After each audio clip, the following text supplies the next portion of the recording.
A zrazu všetko dáva zmysel. Tak ako som bol nespokojný a zmetený po konci prvej kapitoly a tak ako mnohí som polemizoval nad mentálnym zdravím Alexa Garlanda, tak teraz už viem a chápem, že to celé bol len veľký vyprávačský plán.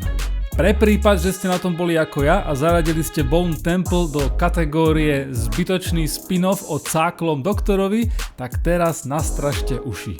Toto je plnohodnotné pokračovanie a je to aj absolútne nutný film k tomu, aby ste pochopili tie veľkolepé plány, ktoré Alex Garland a Boyle majú.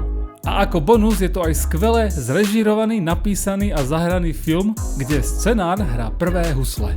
Aha, ja som ateista a ty si satanista.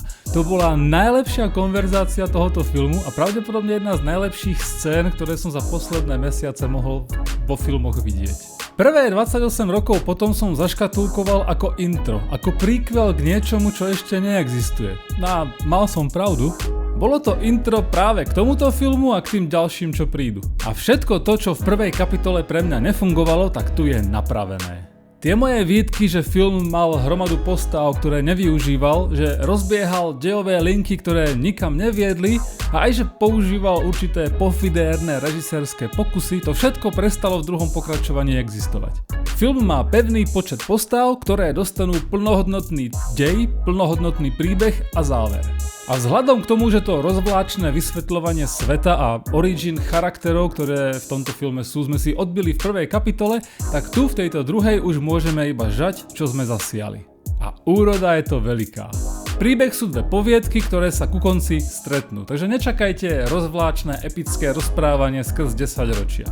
Všetky postavy majú jasne deklarovanú motiváciu a ich chovanie je zmysluplné, a to napriek tomu, aké nehumánne skutky sa tam dejú. Garland to napísal výborne.